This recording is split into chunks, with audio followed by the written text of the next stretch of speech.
Student welcome to our Mastura classes. आज मैं आपके लिए लेकर आई हूँ NCERT class 10th science chapter 16। जो हमारा चैप्टर 16 है वो क्या है? प्राकृतिक संसाधनों का संपोषित प्रबंधन। प्रकृति के साथ सद्भाव में रहना हमारे लिए नया नहीं है। जीवन हमेशा भारत की परंपरा और संस्कृति का अभिन्न अंग रहा है। यह हमारी संपोषित लंबी परंपरा और प्रथाओं, रीति रिवाजों, कला व शिल्प, त्योहार, भोजन, आस्थाओं, अनुष्ठान व लोकगीत के साथ एकीकृत है। हमें यह दर्शन है कि संपूर्ण प्राकृतिक संसार सद्भाव में रहे।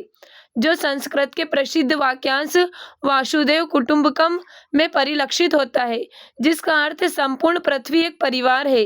इस वाक्यांश का उल्लेख महाउपनिषद में मिलता है, जो शायद प्राचीन भारतीय साहित्य अथर्ववेद का ही एक हिस्सा है। कक्षा 9वीं में हमने प्राकृतिक संसाधनों जैसे कि मृदा, वायु एवं जल के बारे में पढ़ा था। यहाँ भी जाना था कि विभिन्न संघटकों का प्राकृतिक में बार बार चक्रण किस प्रकार होता है। जैसे कि हमने जाना था कि अलग अलग प्रकार के जो संघटक होते हैं वो प्रकृति में बार बार कैसे उनका चक्रण होता रहता है। पिछले अध्याय में हमने यह भी पढ़ा था कि हमारे जो क्रियाकलाप हैं, इन संसाधनों का प्रदूषण हो रहा है। इस अध्याय में हम कुछ संसाधनों के बारे में जानेंगे तथा यह भी जानेंगे कि हम किस प्रकार उनका उपयोग कर रहे हैं। हो सकता है हम यह भी सोचें कि हमें अपने संसाधनों का उपयोग किस प्रकार करना चाहिए जिससे संसाधनों का संपोषण हो सके, हम अपने पर्यावरण का संरक्षण भी कर सके। हम वन्य जीवन, जल, कोयला तथा पेट्रोलियम जैसे प्राकृतिक संसाधनों की चर्चा करेंगे तथा उन समस्याओं पर भी विचार करेंगे कि संपोषित विकास हेतु इन संसाधनों का प्रबंधन किस प्रकार किया जाए। हम अक्सर ही पर्यावरणीय समस्याओं के बारे में सुनते या पढ़ते हैं। यह अधिकतर वैश्विक समस्याएं हैं तथा इनके समाधान अथवा परिवर्तन में हम अपने आप को असहाय पाते हैं। इनके लिए अनेक अंतर्राष्ट्रीय कानून एवं विनियमन है तथा हमारे देश में भी पर्यावरण संरक्षण हेतु अनेक कानून है। अनेक राष्ट्रीय एवं अंतर्राष्ट्रीय संगठन भी पर्यावरण संरक्षण हेतु कार्य कर रहे हैं। जो हमारा क्रियाकलाप है 16.1 उसको देखते हैं हम। कार्बन डाइऑक्साइड के उत्सर्जन के विनियमन के अंतर्राष्ट्रीय मानक का पता लगाइए। इस विषय पर कक्षा में चर्चा कीजिए कि हम किन मानकों का प्राप्त करने हेतु किस प्रकार सहयोग कर सकते हैं। क्रियाकलाप 16.2 ऐसे अनेक संगठन हैं जो पर्यावरण के प्रति जागरूकता फैलाने में लगे हैं। वे ऐसे क्रियाकलापों का भी प्रोत्साहन करते हैं जिससे हमारे पर्यावरण एवं प्राकृतिक संरक्षण को बढ़ावा मिलता है। अपने आसपास के क्षेत्र, शहर, कस्बे, गांव में कार्य करने वाले संगठनों के बारे में जानकारी प्राप्त कीजिए। पता लगाइए कि किस उद्देश्य की प्राप्ति के लिए आप क्या योगदान दे सकते हैं।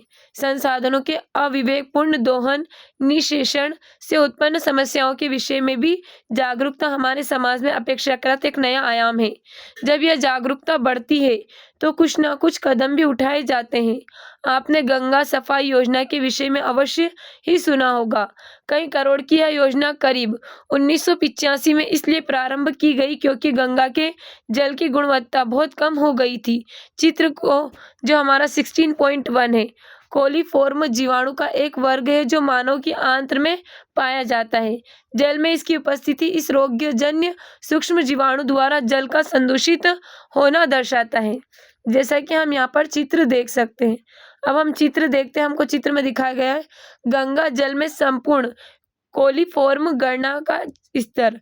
सबसे पहले हम यहाँ पर देखेंगे तो हमको दिखाई दे रहा है यहाँ से क्या है हमारा 0 से लेकर के सबसे पहला है ऋषिकेश, गंगोत्री, रायवाला और फिर उसके बाद है रुड़की, फिर देवप्रयाग, कानपुर, इलाहाबाद, वाराणसी, पटना, मोकामा, बरहमपुर, दक्षिणेश्वर, गार्डन रीच, पाल्टा और हाईमंड हार्बर।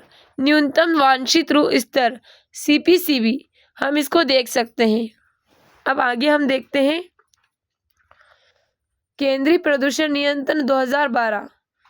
गंगा का प्रदूषण गंगा हिमालय में स्थित अपने उद्गम गंगोत्री से बंगाल की खाड़ी में गंगा सागर तक 2500 किलोमीटर तक की यात्रा करती है। इसके किनारे स्थित उत्तर प्रदेश, बिहार तथा बंगाल के 100 से भी अधिक नगरों ने इसे एक नाले में बदल दिया है। इसका मुख्य कारण इन नगरों द्वारा उत्सर्जित कचरा एवं मल का इसमें प्रवाहित किया जाना है। इसके अतिरिक्त मानव के अन्य क्रियाकलाप है नहाना, कपड़े धोना, मृत व्यक्तियों की राख एवं शवों को बहाना। यही नहीं, उद्योगों द्वारा उत्पादित रासायनिक उत्सर्जन ने गंगा का प्रदूषण स्तर इतना बढ़ा दिया है कि इसके विषैले आदि अन्य कारण है। इससे जल में जो फिश रहती है मरने लगी है। नमामि गंगे कार्यक्रम जून 2014 में केंद्र सरकार द्वारा एक प्रमुख कार्यक्रम के रूप में अनुमोदित एक एकीकृत संरक्षण मिशन है।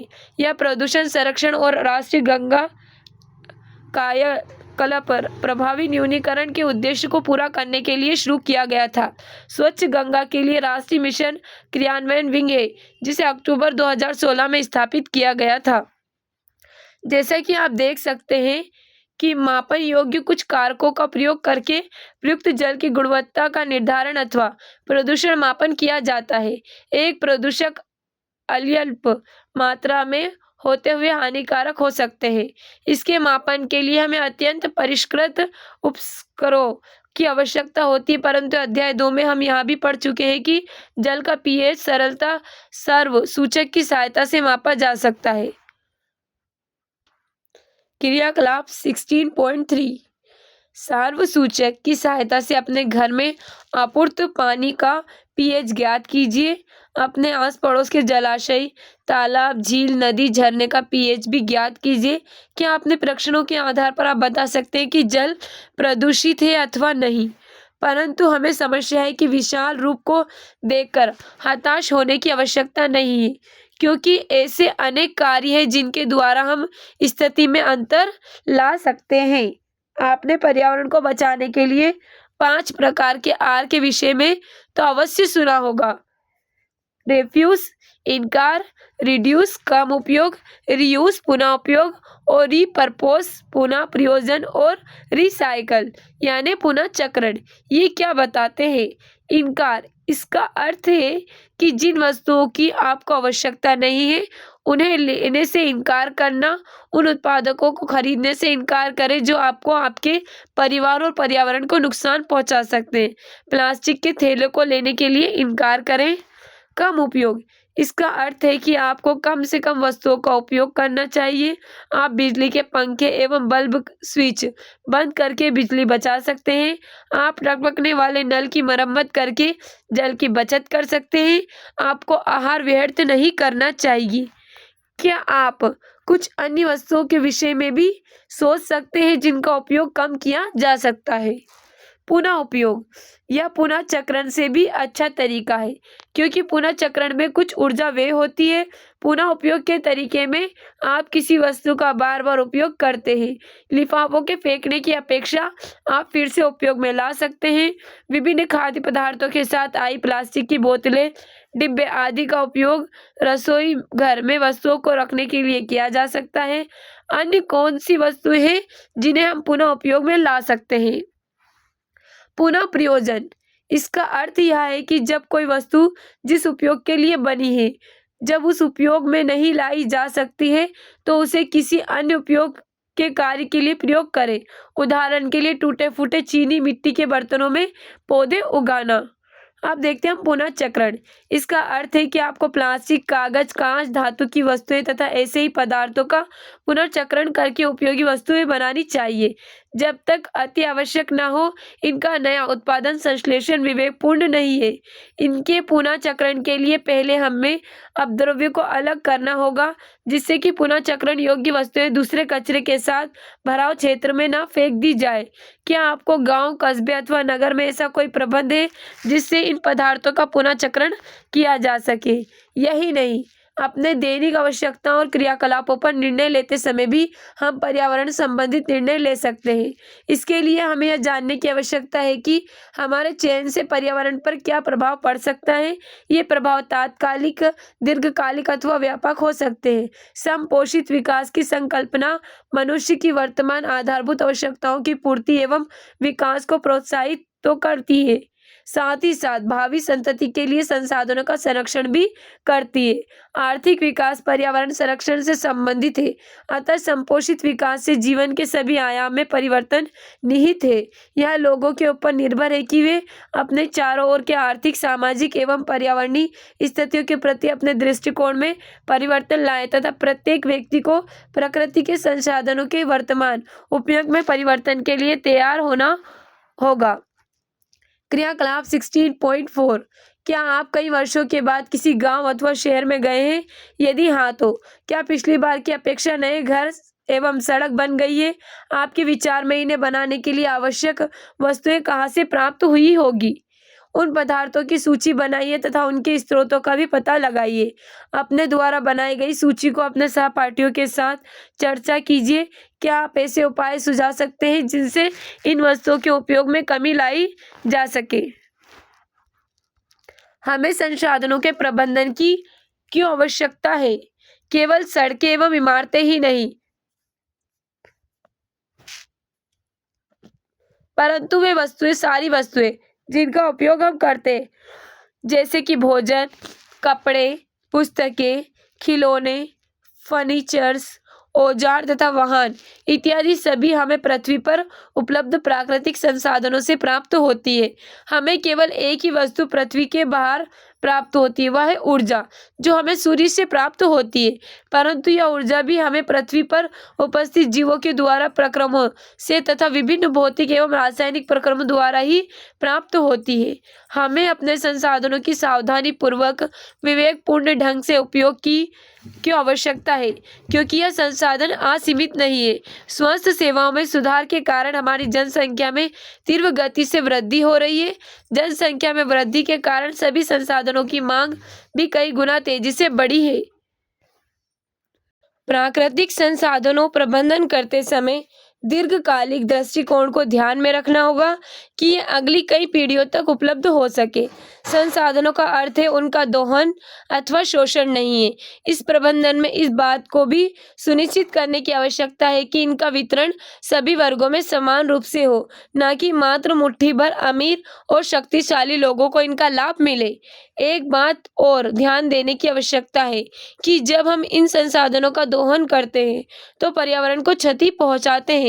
उदाहरण के लिए खनन से प्रदूषण होता है, क्योंकि धातु के निष्कर्षण के साथ साथ बड़ी मात्रा में धातु मल भी निकलता है। अतः संपोषित प्राकृतिक संसाधनों के प्रबंधन में अपशिष्टों के सुरक्षित निपटान की भी व्यवस्था होनी चाहिए। संपोषित विकास व प्राकृतिक संसाधनों के संरक्षण की वर्तमान वैश्विक चिंताएं हमारे देश में प्राकृतिक संरक्षण की लंबी परंपरा व संस्कृति की तुलना में हाल ही की है। पूर्व ऐतिहासिक भारत में प्रकृति संरक्षण व संपोषित विकास के सिद्धांत की स्थिरता अपने सबसे अच्छे रूप में स्थापित की गई थी। हमारा प्राचीन साहित्य ऐसे उदाहरणों से भरा है जहाँ मूल्य और प्रकृति के प्रति मनुष्य की संवेदनशीलता की महिमा और सिद्धांत की स्थिरता अपने सबसे अच्छे रूप में स्थापित की गई थी। क्रियाकलाप 16.5। अपनी रोजमर्रा की जिंदगी में उपयोग व प्रकृति के संरक्षण के लिए परंपरागत तरीकों का अवलोकन करें। अपना अनुभव सभी सहपाठियों को बताएं। एक रिपोर्ट विवरणी बनाकर जमा करें। भारतीय साहित्य जैसे उपनिषद व स्मृतियों में जंगलों के उपयोग व प्रबंधन तथा संपोषितता को एक अंतर्निहित विषय के रूप में जोड़ दिया गया है। संस्कृत साहित्य अथर्ववेद की एक ऋचा के अनुसार, यहाँ हम इसको देख सकते हैं अथर्ववेद की। हे पृथ्वी देवी, तुम्हारे बिना बर्फ वाले पर्वत और जंगल कल्याणकारी हो। हे विभिन्न रंगों वाली स्थिर एवं रक्षित पृथ्वी, जिस पर मैं अजय अनाहत अक्षय होकर रहूं। एक अन्य ऋचा के अनुसार, हे भूमि में जो तुम में खड्डा गर्त खोदता हूँ, वह शीघ्र ही भर जावे। मैं तुम्हारे मर्म चराचर जगत को और हृदय को हत करने वाला ना बनूं। बाद में देवी चंद द्वारा लिखित पुस्तक Atharvaveda Sanskrit text with English translations में अंग्रेजी अनुवाद किया गया है। वैदिक काल के दौरान जंगल वनस्पति के उत्पादक व साथ ही सुरक्षात्मक पहलू दोनों पर बल दिया गया। वैदिक काल के अंत में कृषि एक प्रमुख आर्थिक गतिविधियों के रूप में उभरी। यह वह समय था जब पवित्र जंगलों, गुफाओं, पवित्र गलियारों व विभिन्न प्रकार की जाति वानिकी प्रथाओं जैसी सांस्कृतिक परिदृश्य की अवधारणाएं विकसित हुई, जो वैदिक काल के बाद भी लगातार चलती रही। साथ ही व्यापक श्रेणी की जाति वानिकी प्रथाओं को परंपराओं, प्रथाओं व अनुष्ठानों के साथ एकीकृत करते हुए प्राकृतिक संसाधनों की सुरक्षा की जाती रही। प्रश्न हमें यहाँ कुछ क्वेश्चन दिए गए, इन क्वेश्चंस के आंसर आप कमेंट बॉक्स में कमेंट करना। अब हम आगे देखते हैं वन एवं वन्य जीव। वन जैव विविधता की विशिष्ट हॉटस्पॉट्स स्थल है। जैव विविधता का एक आधार उस क्षेत्र में पाए जाने वाली विभिन्न स्पीसीज की संख्या है, परंतु जीवों के विभिन्न स्वरूप जीवाणु, कवक, फर्न, पोषी पादक, सूत्रकृमि, कीट, पक्षी, सरीसृप इत्यादि भी महत्वपूर्ण है। वंशागत जैव विविधता को संरक्षित करने का प्रयास प्राकृतिक संरक्षण के मुख्य उद्देश्यों में से एक है। प्रयोगों द्वारा वस्तु स्थिति के अध्ययन से हमें पता चलता है कि विविधता के नष्ट होने से पारिस्थितिक स्थायित्व भी नष्ट हो सकता है। क्रियाकलाप 16.6 जिन वन उत्पाद का आप प्रयोग करते हैं उनकी एक सूची बनाइए। आपके विचार में वन के निकट रहने वाला व्यक्ति किन वस्तुओं का उपयोग करता होगा? वन के अंदर रहने वाला व्यक्ति किन वस्तुओं का उपयोग करता होगा? अपने सहपाठियों के साथ चर्चा कीजिए कि उपरोक्त व्यक्तियों की आवश्यकताओं में क्या कोई अंतर है अथवा कोई अंतर नहीं है एवं इनके कारण भी पता लगाइए। स्टेक होल्डर दावेदार हम सभी विभिन्न वन उत्पादों का उपयोग करते हैं, परंतु वन संसाधनों पर हमारी निर्भरता में अंतर है। हमें इस से कुछ लोगों के पास कुछ विकल्प है, परंतु कुछ के पास नहीं। जब हम वन संरक्षण की बात सोचते हैं तो हमें यह भी सोचना होगा कि इसके दावेदार कौन है। वन के अंदर एवं इसके निकट रहने वाले लोग अपनी अनेक आवश्यकताओं के लिए वन पर निर्भर रहते हैं। सरकार का वन विभाग जिनके पास वनों का स्वामित्व है तथा वे वनों से प्राप्त संसाधनों का नियंत्रण करते हैं। उद्योगपति जो तेंदुपत्ती का भी उपयोग बीड़ी बनाने से लेकर कागज मिल तक विभिन्न वन उत्पादों का उपयोग करते हैं, परंतु वे वनों के किसी भी क्षेत्र पर निर्भर नहीं करते।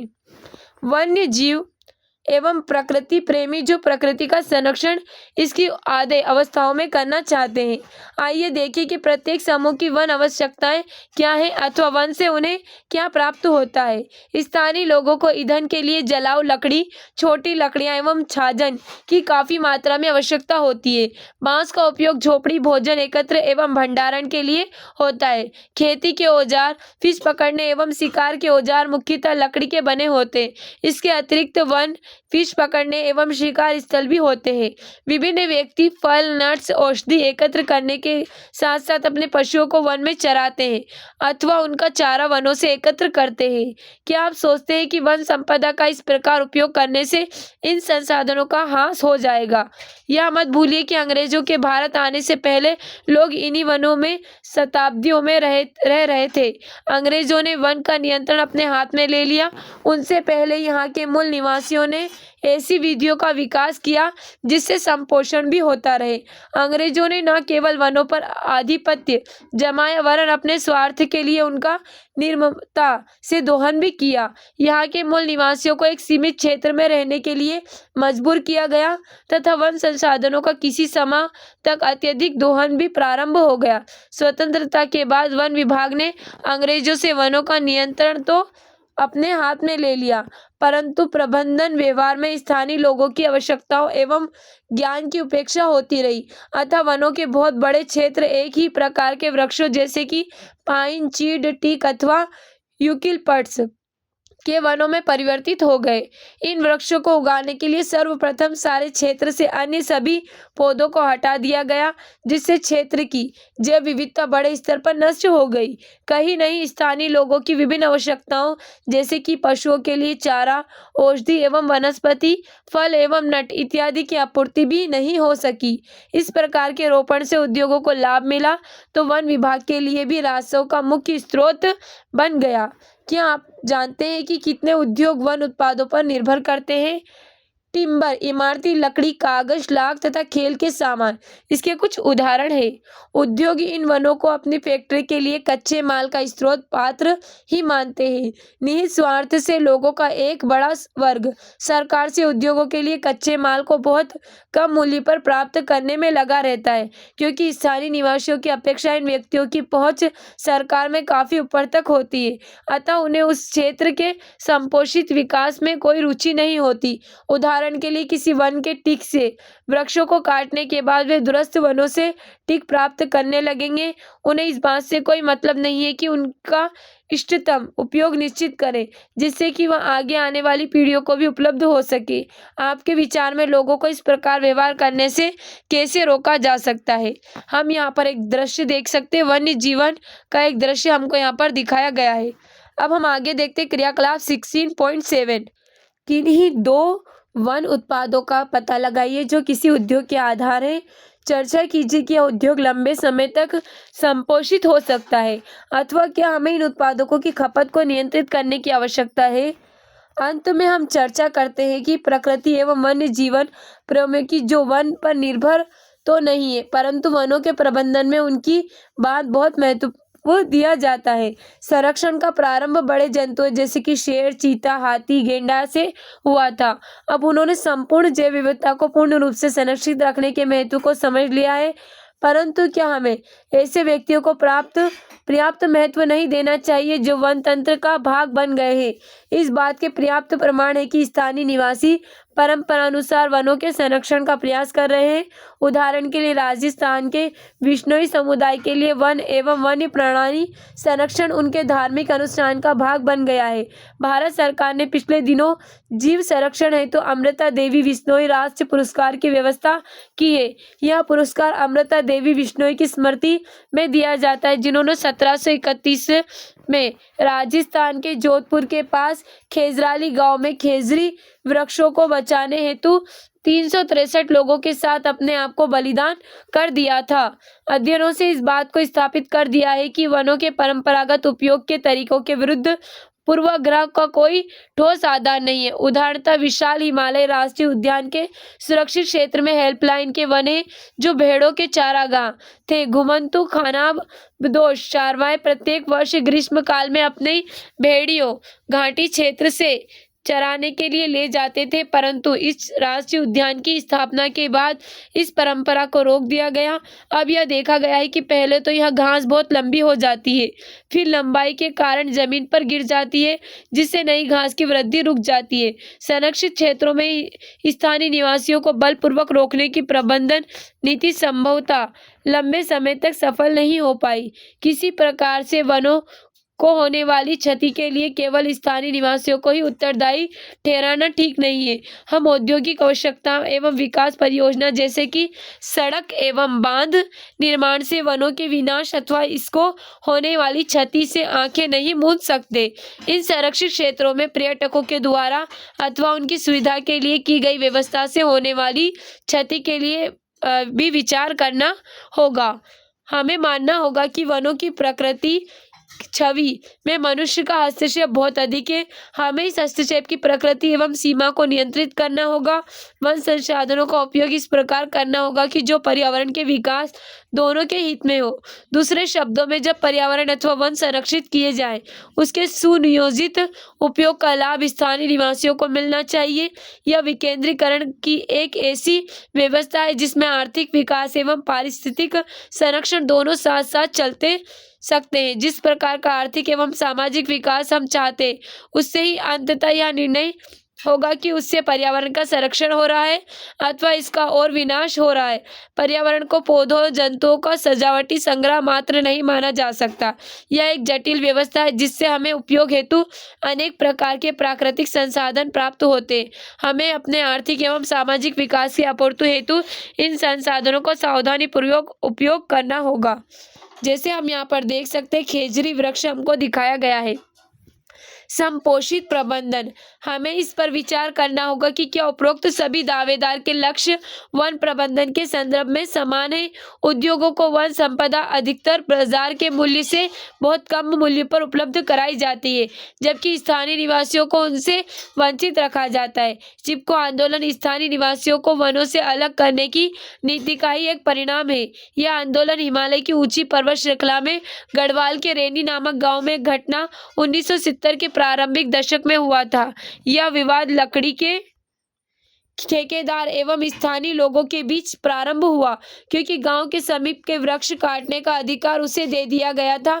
एक निश्चित दिन ठेकेदार के आदमी वृक्ष काटने के लिए आए, जबकि वहां के निवासी पुरुष वहां नहीं थे। बिना किसी डर के वहां की महिला फौरन वहां पहुंच गई तथा उन्होंने पेड़ों को अपनी बाहों में भर कर चिपक कर ठेकेदार के आदमियों को वृक्ष काटने से रोका। अंततः ठेकेदार को अपना काम बंद करना पड़ा। प्राकृतिक संसाधनों के नियंत्रण की इस प्रतियोगिता में पुनः पूर्ति होने वाले इन संसाधनों का संरक्षण अंतर्निहित है। इसी उद्देश्य से उनके उपयोग के तरीके पर प्रश्न उठाए गए।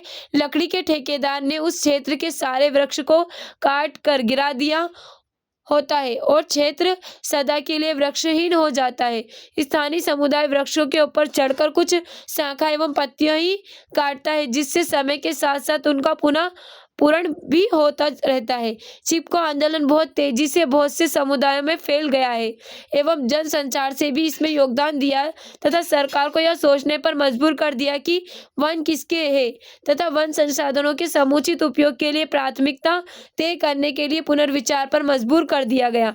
अनुभव ने लोगों को सिखा दिया है कि वनों के विनाश से केवल वन की उपलब्धता ही प्रभावित नहीं होती, वरन मिट्टी की गुणवत्ता एवं जल स्रोत को भी प्रभावित होते। स्थानीय लोगों की भागीदारी से निश्चित रूप से वन के प्रबंधन की दक्षता बढ़ेगी।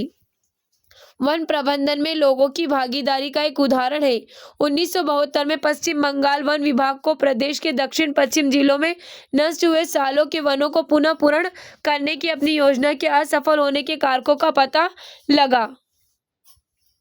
सतर्कता की परंपरा, विधियों और पुलिस की कार्रवाई से स्थानीय लोग और प्रशासन में बहुत दूरी हो गई, जिसके फलस्वरूप वन कर्मचारियों और ग्रामवासियों में अक्सर झड़पें होने लगे। इन झगड़ों ने नक्सली जैसे हिंसक आंदोलन को और भी हवा दी। अतः वन विभाग ने अपनी नीति में बदलाव कर दिया तथा मिदनापुर के आराबाड़ी वन क्षेत्र में एक योजना प्रारंभ की। यह वन विभाग के एक दूरदर्शी अधिकारी AK बनर्जी ने ग्रामीणों को अपनी योजना में शामिल किया तथा उनके सहयोग से बुरी तरह से क्षतिग्रस्त साल के वन की 1272 हेक्टेयर क्षेत्र का संरक्षण किया। इसके बदले में वन निवासियों के क्षेत्र की देखभाल की जिम्मेदारी के लिए रोजगार मिला, साथ ही उन्हें वहां से उपज की 25% के उपयोग का अधिकार भी मिला और बहुत कम मूल्य पर ईंधन के लिए लकड़ी और पशुओं को चराने की अनुमति भी दी गई। स्थानीय समुदाय की सहमति एवं सक्रिय भागीदारी से 1983 में आराबाड़ी का सालवन समृद्ध हो गया तथा पहले बेकार कहे जाने वाले वन का मूल्य 12.5 करोड़ आंका गया। क्रियाकलाप 16.8 निम्न के द्वारा वनों को होने वाली क्षति पर परिचर्चा कीजिए। राष्ट्रीय उद्यानों में पर्यटकों के लिए आरामगाह रेस्ट हाउस का निर्माण करना, राष्ट्रीय उद्यानों में पालतू पशुओं को चराना, पर्यटकों द्वारा प्लास्टिक बोतल, थैलियों तथा अन्य कचरों को राष्ट्रीय उद्यानों में फेंकना। यहाँ ये क्वेश्चन दिए गए, इनके आंसर आप कमेंट बॉक्स में कमेंट करना। अब देखते हैं सभी के लिए जल।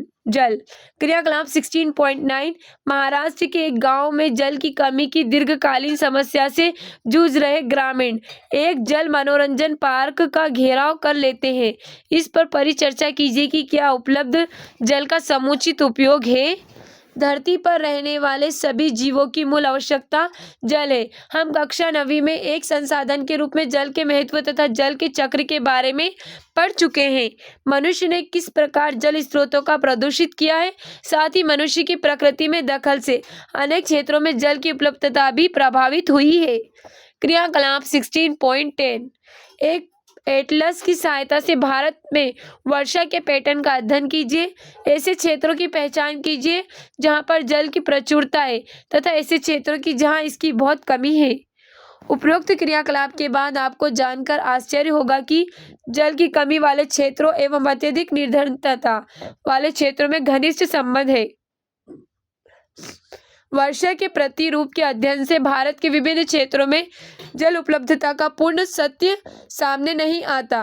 भारत में वर्षा मुख्यतः मानसून पर निर्भर करती है। इसका अर्थ है कि वर्षा की अवधि वर्ष के कुछ महीनों तक ही सीमित रहती है। प्रकृति में मानसून के अभिदान के बाद भी क्षेत्रों के वनस्पति आच्छादन कम होने के कारण भूजल स्तर की उपलब्धता में काफ़ी कमी आई है। फसलों के लिए जल की अधिक मात्रा की मांग, उद्योगों से प्रवाहित प्रदूषक एवं नगरों के कूड़ा कचरे के जल को प्रदूषित कर उसकी उपलब्धता की समस्या को और अधिक जटिल बना दिया है। बांध, जलाशय एवं नहरों का उपयोग भारत के विभिन्न क्षेत्रों में सिंचाई के लिए प्राचीन समय से किया जा रहा है। पहले के इन तकनीकों का प्रयोग स्थानीय लोगों द्वारा भी की गई दखल थी तथा स्थानीय निवासी उसका प्रबंधन कृषि एवं दैनिक आवश्यकताओं की पूर्ति के लिए करते थे, जिससे जल पूरे वर्ष उपलब्ध रह सके। इस भंडारित जल का नियंत्रण भली प्रकार से प्राप्त किया जाता था तथा जल की उपलब्धता को दशकों एवं सदियों के अनुभव के आधार पर इष्टतम फसल प्रतिरूप अपनाए जाते थे। सिंचाई के इन संसाधनों का प्रबंधन भी स्थानीय लोगों द्वारा किया जाता था। अंग्रेजों ने भारत आकार अन्य बातों के साथ साथ जब अंग्रेज भारत आए तो उन्होंने क्या किया, अन्य बातों के साथ साथ पद्धति को भी बदल दिया। बड़ी परियोजनाओं जैसे कि विशाल बांध, दूर तक जाने वाली बड़ी बड़ी नहरों की सर्वप्रथम संकल्पना करके उन्हें क्रियान्वित करने का कार्य भी अंग्रेजों द्वारा ही किया गया है, जिसे हमारे स्वतंत्र होने पर हमारी सरकार ने भी पूरे जोश के साथ अपनाया है। इन विशाल परियोजनाओं से सिंचाई के स्थानीय तरीके उपक्षित होते गए तथा सरकार धीरे धीरे इनका प्रबंधन एवं प्रशासन अपने हाथ में लेती चली गई, जिससे जल के स्थानीय स्रोतों पर स्थानीय निवासियों का नियंत्रण समाप्त हो गया। हिमाचल प्रदेश में कुल लगभग 400 वर्ष पूर्व हिमाचल प्रदेश के कुछ क्षेत्र में नहर सिंचाई की स्थानीय प्रणाली व्यवस्था का विकास हुआ। इन्हें कुल कहा जाता है। झरनों से बहने वाले जल को मानव निर्मित छोटी छोटी नालियों से पहाड़ी पर स्थित निचले गांवों तक ले जाया जाता है। इन कुल से प्राप्त जल का प्रबंधन क्षेत्र के सभी गांवों की सहमति से किया जाता था। आपको जानबूझकर सुखद आश्चर्य होगा कि कृषि के मौसम में जल सर्वप्रथम दूरस्थ गांव को दिया जाता था, फिर उत्तरोत्तर ऊंचाई पर स्थित गांव उस जल का उपयोग करते थे। कुल की देखरेख एवं प्रबंधन के लिए 2 अथवा 3 लोग रखे जाते थे, जिन्हें गांव वाले वेतन देते थे। सिंचाई के अतिरिक्त इन कुल से जल का भूमि अंतःस्रावण भी होता रहता था, जो विभिन्न स्थानों पर झरने को भी जल प्रदान करता रहता था। सरकार द्वारा इन कुल के अधिग्रहण के बाद इनमें से अधिकतर निष्क्रिय हो गए तथा जल के वितरण की आपस की भागीदारी की पहली जैसी व्यवस्था समाप्त हो गई। अब हम देखते हैं बांध। हम बांध क्यों बनाना चाहते हैं? बड़े बांध में जल संग्रहण पर्याप्त मात्रा में किया जा सकता है, जिसका उपयोग केवल सिंचाई के लिए ही नहीं वरन विद्युत उत्पादन के लिए भी किया जाता है, जिसके विषय में आप पिछले अध्याय में पढ़ चुके हैं। इनसे निकलने वाली नहरें जल की बड़ी मात्रा को दूरस्थ स्थानों तक ले जाती है। उदाहरणतः इंदिरा गांधी नहर से राजस्थान के काफ़ी बड़े क्षेत्र में हरियाली आ गई है, परंतु जल के खराब प्रबंधन के कारण मात्र कुछ व्यक्तियों द्वारा लाभ उठाने के कारण जल प्रबंधन के लाभ से बहुत से लोग वंचित रह गए हैं। जल का समान वितरण नहीं है, अतः जल के स्रोत के निकट रहने वाले व्यक्ति गन्ना एवं धान जैसी अधिक खपत वाली फसल उगा लेते हैं, जबकि दूर के लोगों को जल मिल नहीं पाता। उन व्यक्तियों की व्यथा और भी बढ़ जाती है तथा असंतोष होता है कि जब उन व्यक्तियों को जिन्हें बांध एवं नहर बनाते समय विस्थापित किया गया और उस समय किए गए वायदे भी पूरे नहीं किए गए। बड़े बांधों के बनाने के विरोध में उठ रहे उन कारणों की चर्चा हम पिछले अध्याय में कर चुके हैं। गंगा नदी पर बना टिहरी बांध इसका उदाहरण है। आपने नर्मदा बचाओ आंदोलन के विषय में भी अवश्य पढ़ा होगा, जिसमें नर्मदा नदी पर बनने वाले बांध की ऊंचाई बढ़ाने का विरोध हो रहा है। बड़े बांध के विरोध में मुख्यतः 3 समस्याओं की चर्चा विशेष रूप से होती है।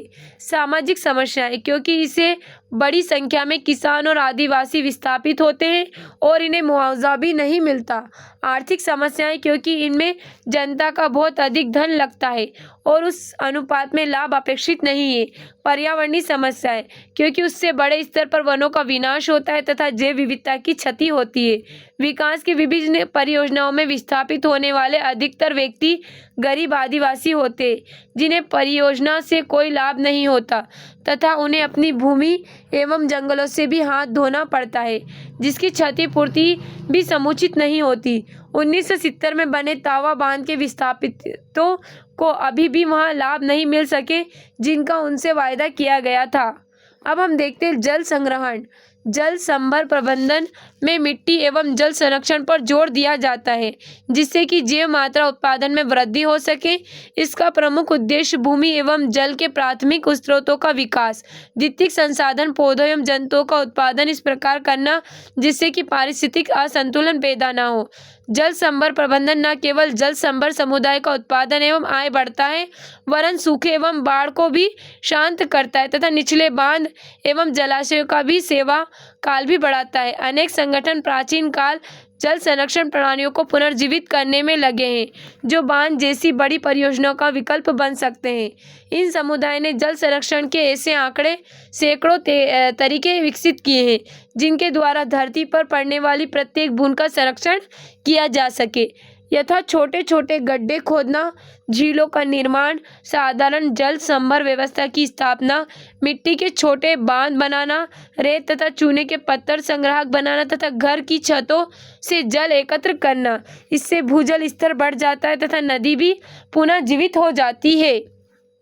जल संग्रहण भारत में बहुत पुरानी संकल्पना है। राजस्थान में खादीन, बड़े पात्र एवं नाड़ी, महाराष्ट्र के बंधारस में ताल, मध्य प्रदेश एवं उत्तर प्रदेश में बंदिश, बिहार में आहार तथा पाइप, हिमाचल प्रदेश में कुल, जम्मू के खादी क्षेत्र में तालाब तथा तमिलनाडु में एरिस, टैंक, केरल में सुरगम, कर्नाटक में कट्टा इत्यादि।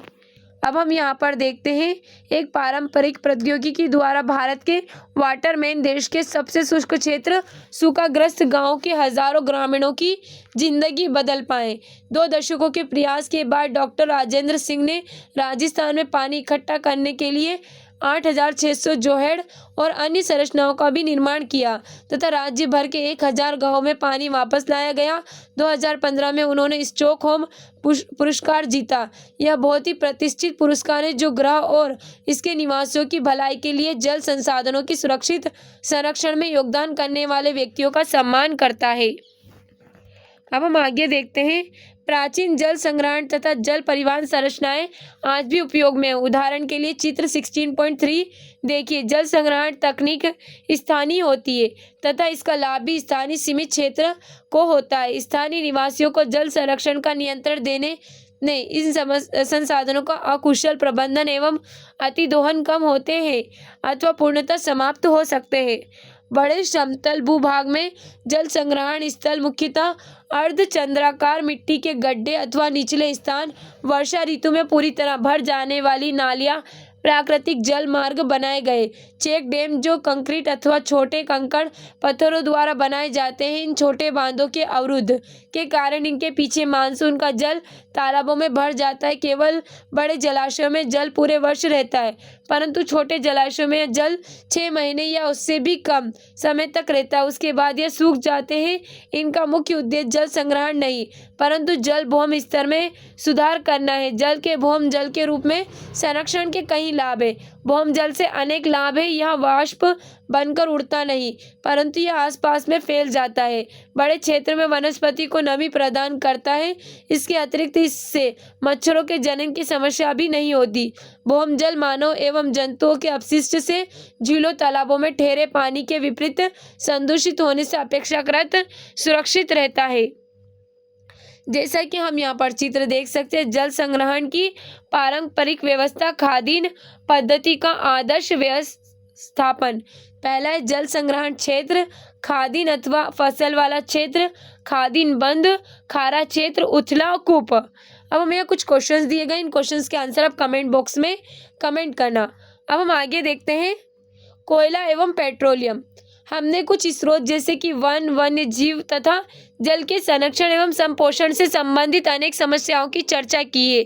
यदि हम इनके संपोषण के उपाय अपनाएं तो इससे हमारी आवश्यकताओं की पूर्ति भी होती रहेगी। अब हम एक महत्वपूर्ण संसाधन जीवाश्म ईंधन अर्थात कोयले एवं पेट्रोलियम पर चर्चा करेंगे, जो ऊर्जा के प्रमुख स्रोत है। औद्योगिक क्रांति के समय से हम उत्तरोत्तर अधिक ऊर्जा की खपत कर रहे हैं। इस ऊर्जा का प्रयोग हम दैनिक ऊर्जा आवश्यकता की पूर्ति तथा जीवन उपयोगी पदार्थों के उत्पादन हेतु कर रहे हैं। ऊर्जा संबंधित यह आवश्यकता हमें कोयला तथा पेट्रोलियम से प्राप्त होती है। इन ऊर्जा स्रोतों का प्रबंधन अन्य संसाधनों की अपेक्षा कुछ भिन्न तरीके से किया जाता है। पेट्रोलियम एवं कोयला लाखों वर्ष पूर्व जीवों की जैव मात्रा के अपघटन से प्राप्त होते हैं। अतः चाहे हम जितनी भी सावधानी से इनका उपयोग करें, फिर भी यह स्रोत भविष्य में समाप्त हो जाएंगे। अतः तब हमें ऊर्जा के विकल्पी स्रोतों की खोज करने की आवश्यकता होगी। यह संसाधन यदि वर्तमान दर से प्रयोग में आते रहे तो ये कितने समय तक उपलब्ध रहेंगे, इस बारे में विभिन्न आकलनों के आधार पर हम कह सकते हैं कि हमारे पेट्रोलियम के संसाधन लगभग अगले 40 वर्षों में तथा कोयला अगले 200 वर्षों तक उपलब्ध रह सकते हैं। परंतु जब हम कोयले एवं पेट्रोलियम की खपत के बारे में विचार करते हैं तो ऊर्जा के अन्य स्रोतों के विषय में विचार का एकमात्र आधार नहीं है, क्योंकि कोयला एवं पेट्रोलियम जैव मात्रा से बनते हैं, जिनमें कार्बन के अतिरिक्त हाइड्रोजन, नाइट्रोजन एवं सल्फर गंधक भी होते हैं। जब इन्हें जलाया दहन किया जाता है तो कार्बन डाइऑक्साइड, जल नाइट्रोजन के ऑक्साइड तथा सल्फर के ऑक्साइड बनते हैं। अपर्याप्त वायु ऑक्सीजन में जलाने पर कार्बन डाइऑक्साइड के स्थान पर कार्बन मोनोऑक्साइड बनाती है। इन उत्पादों में से नाइट्रोजन एवं सल्फर के ऑक्साइड तथा कार्बन मोनोऑक्साइड विषैली गैसें हैं तथा कार्बन डाइऑक्साइड एक ग्रीन हाउस गैस है। कोयला एवं पेट्रोलियम पर विचार करने का एक अन्य दृष्टिकोण यह भी है कि ये कार्बन के विशाल भंडार है। यदि इनकी संपूर्ण मात्रा का कार्बन जलाने कार्बन डाइऑक्साइड में परिवर्तित हो गया तो वायुमंडल में कार्बन डाइऑक्साइड की मात्रा अत्यधिक हो जाएगी, जिससे तीव्र वैश्विक उष्मण होने की संभावना है। अतः इन संसाधनों की विवेकपूर्ण उपयोग की आवश्यकता है। अब हम देख सकते हैं क्रियाकलाप 16.11। कोयले का उपयोग ताप बिजली घरों में एवं पेट्रोलियम उत्पाद जैसे कि डीजल एवं पेट्रोल का यातायात के विभिन्न साधनों, मोटर वाहन, जलयान, वायुयान में प्रयोग किया जाता है। आज के युग में विद्युत साधित्र एवं यातायात में विद्युत के प्रयोग के बिना जीवन की कल्पना भी नहीं की जा सकती। अतः क्या आप कुछ ऐसी युक्ति सोच सकते हैं जिससे कोयला एवं पेट्रोलियम के उपयोग कम किया जा सके? कुछ सरल विकल्पों से हमारे ऊर्जा की खपत अंतर पड़ सकता है। अनुपातिक लाभ हानि एवं पर्यानुकूलन पर विचार कीजिए। बस में यात्रा, अपना वाहन प्रयोग में लाना अथवा पैदल साइकिल से चलना, अपने घरों में बल्ब, फ्लोरोसेंट ट्यूब का प्रयोग करना, लिफ्ट का प्रयोग करना अथवा सीढ़ियों का उपयोग करना, सर्दी में एक अतिरिक्त स्वेटर पहनना अथवा हीटर या सिगड़ी का प्रयोग करना। कोयला एवं पेट्रोलियम का उपयोग हमारी मशीनों की दक्षता पर भी निर्भर करता है। यातायात के संसाधनों में मुख्यतः आंतरिक दहन इंजन का उपयोग होता है। आजकल अनुसंधान इस विषय पर केंद्रित है कि इनमें ईंधन का पूर्ण दहन किस प्रकार सुनिश्चित किया जा सकता है, जिससे कि इनकी दक्षता भी बढ़े तथा वायु प्रदूषण को भी कम किया जा सके। अब हम यहाँ पर देखते हैं क्रियाकलाप 16.12। अपने वाहनों से निकलने वाली गैसें के यूरो फर्स्ट, यूरो सेकंड मानक के विषय में तो अवश्य ही सुना होगा। पता लगाइए कि मानक वायु प्रदूषण कम करने में किस प्रकार सहायक है। प्राकृतिक संसाधन प्रबंधन का दृश्यावलोकन। प्राकृतिक संसाधनों का संपोषित प्रबंधन एक कठिन कार्य है। इस पर विचार करने के लिए हमें खुले दिमाग से सभी पक्षों की आवश्यकताओं का ध्यान रखना होगा। हमें तो यह मानना ही होगा कि लोग अपने हित को प्राथमिकता देने का भरपूर प्रयास करेंगे, परंतु इस वास्तविकता को लोग धीरे धीरे स्वीकार करने लगे हैं कि कुछ व्यक्तियों के निहित स्वार्थ बहुसंख्यकों के दुख का कारण बन सकते हैं तथा हमारे पर्यावरण का पूर्ण विनाश भी संभव है। कानून, नियमन एवं विनियमन से आगे हमें अपनी व्यक्तिगत सामूहिक आवश्यकताओं को सीमित करना होगा, जिससे कि विकास का लाभ सभी को एवं सभी भावी पीढ़ियों को उपलब्ध हो सके। अब हम देखते हैं हमने इस चैप्टर में क्या सीखा। हमारे संसाधनों जैसे वन्य जीवन, कोयला एवं पेट्रोलियम का उपयोग संपोषित रूप से करने की आवश्यकता है। कम उपयोग, पुनः उपयोग एवं पुनः चक्रण की नीति अपनाकर हम पर्यावरण को पड़ने वाले दबाव को कम कर सकते हैं। वन संपदा का प्रबंधन सभी पक्षों के हितों को ध्यान में रखकर करना चाहिए। जल संसाधनों के संग्रहण हेतु बांध बनाने सामाजिक, आर्थिक, पर्यावरणीय समस्याएं आती है। बड़े बांधों का विकल्प उपलब्ध है। यह स्थान क्षेत्र विशिष्ट है तथा इनका विकास किया जा सकता है, जिससे स्थानीय लोगों को उनके क्षेत्र के संसाधनों का नियंत्रण सौंपा जा सके। जीवाश्म ईंधन जैसे कि कोयला, पेट्रोलियम अंततः समाप्त हो जाएंगे। इनकी मात्रा सीमित है और इनके दहन से पर्यावरण प्रदूषित होता है। अतः हमें इन संसाधनों का विवेकपूर्ण उपयोग की आवश्यकता है। अब हमें अभ्यास के लिए कुछ क्वेश्चंस दिए गए हैं। इन क्वेश्चंस के आंसर आप कमेंट बॉक्स में कमेंट करना। उम्मीद है जो हमारा आज का चैप्टर आपको अच्छा लगा। अगर हमारा आज का चैप्टर आपको अच्छा लगा है तो इसी तरह की अपडेट के लिए हमारे चैनल को सब्सक्राइब करें और बेल आइकन को दबाना ना भूलें। इसी के साथ आज हमारा जो 10th का साइंस है वो खत्म हुआ और ऐसी और वीडियोस के लिए आगे हमारे चैनल को सब्सक्राइब करें। Thank you so much.